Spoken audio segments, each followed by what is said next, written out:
We're going to be talking about Godzilla vs. Kong, the new movie that has reached HBO Max and theaters 2 days ago on March 31st. And I'm joined by a fellow YouTuber, and his name is Pacific Zilla. Pacific, say hi. Hello. Before we start this podcast, that's what we're calling it, we just like to inform you that there have been some updates about Godzilla Dominion, where Behemoth gets his tusk ripped off, Amuuk is there, Scylla gets bodied, and there's giant lemurs now. I kid you not. So Pacific, how was Godzilla vs. Kong? It was an okay movie. Had flaws. A lot of flaws. To everyone that's seen Godzilla vs. Kong, we can all agree that it is a good movie, alright? But every good movie has some flaws to it. The biggest takeaway from the entire movie is that you walk out either incredibly hyped or incredibly confused. I watched the movie, it was amazing, probably one of the best monster movies I've ever seen. And I stated it really well. If you gave Toho $1 billion, you'd probably get something like this. But you walk out with too many questions than answers. So, Ren Serizawa. Ren Serizawa was a wasted character. And I think what he's trying to say is that a lot of the characters were introduced for the first time and killed off in the exact same movie. Yes, exactly. An important thing to understand when making monster movies is that people want to see monsters, and that is okay. Kingdom Monsters had a bunch of monster action. People wanted more human story, when they specifically wanted less human story. But now, they need more human story. You need to explain what happened to all the Titans, why there's wormholes, why in the heck are there giant skull crawlers now, when was Apex created. You gotta explain these things in detail, otherwise you're just gonna have a movie just for the fan service, without any sort of precognition of any of the characters. So, another problem was the inconsistency in how Godzilla moves. And we actually get to see footage of Godzilla running like a human. And I think what they're trying to go is make him more animal-like, and you don't really know what's going to happen when you battle them, because we also see Godzilla on all fours within the movie, which I think is really cool, because they're starting to show more animal traits. Instead of treating the Titans like gods in 2019, they sort of treat them like wild animals. In a real world, they'd act exactly like crocodiles or tigers. I think another problem,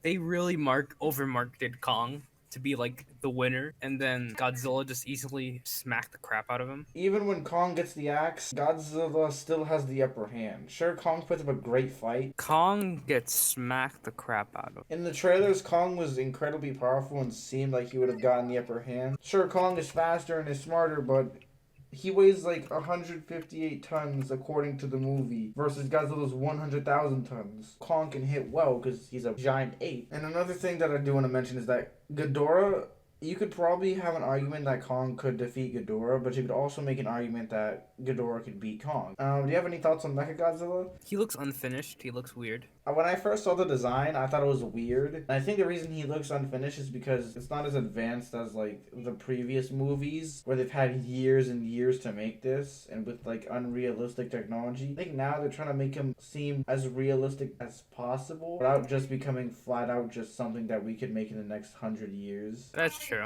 The design is growing on me the more I use it, and I even set it as my desktop wallpaper. And it's growing on me, Another problem I have is, it's not a problem entirely, but I feel like Mechagodzilla moves too much. Like, he feels so articulated. Another idea with that is, like, they gave him Godzilla's radiation, so he's a lot faster than he would have been normally. Because if he's watching the movie earlier, using his ray once basically wore Mechagodzilla out.